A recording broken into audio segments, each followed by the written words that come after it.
when I first started with Legacy and Family Heritage, I was really interested in doing business-to-business selling.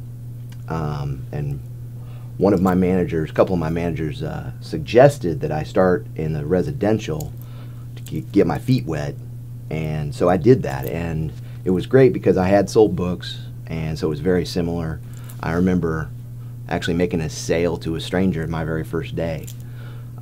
Worked for about 4 months in that kind of situation, and then started doing the business-to-business selling, which was nice because I got to go home in the evening a little bit more often, whereas in residential you definitely need to work till 7, 8, 9 o'clock at night in order to end up making sales.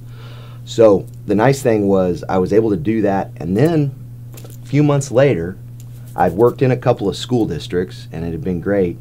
I ended up having my first claim, and that changed everything because you sell insurance and this is a great thing, helps people, but until you actually have a claim, you really don't. It just kind of takes it to a new level as far as your conviction. And I was in a small town where this young kid had his wife flipped the truck in the snow and had to be flight for life at about 60 miles into Denver, and they were related to everybody in about 3 different towns. And so I was able to do a whole lot of referral selling, and all of that was in residences. So I ended up doing that for about a year, actually, going back into the residential scenario.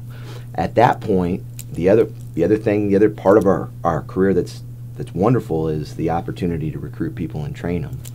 So after having gone through that year and working the referrals, I ended up recruiting a young man out in Chicago and drove out there and actually spent 2.5 to 3 weeks with him just training. So it's our business is wonderful because there's so many different ways to do it. After I came back from training him, then I ended up going back to the business-to-business type of scenario and working with a lot of small businesses and self-employed people.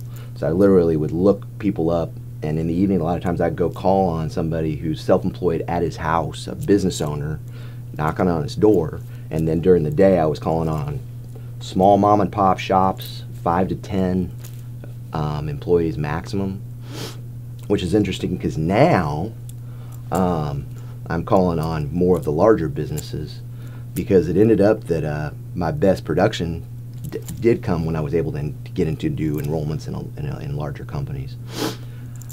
Then a couple of years after recruiting Adrian, I recruited another gentleman, and he wanted to go off to Montana. That's where he wanted to go to do some of his training. So we ended up doing more of the train mores, and it was crazy going up into Wyoming and Montana and being able to sell more in a week than I would sell in a whole month going B2B back in Colorado.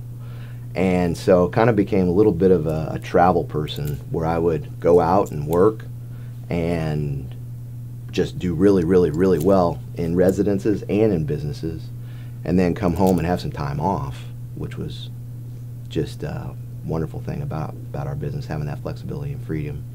So just the different ways of doing what we do, and the wonderfulness of referrals, both in residences, people at their house, knocking on their door, calling them up, maybe if they live a long way away, and then also having referrals that help you get into businesses. So doing B2B selling is always, from my perspective, being able to do both B2B and residential kind of all at the same time.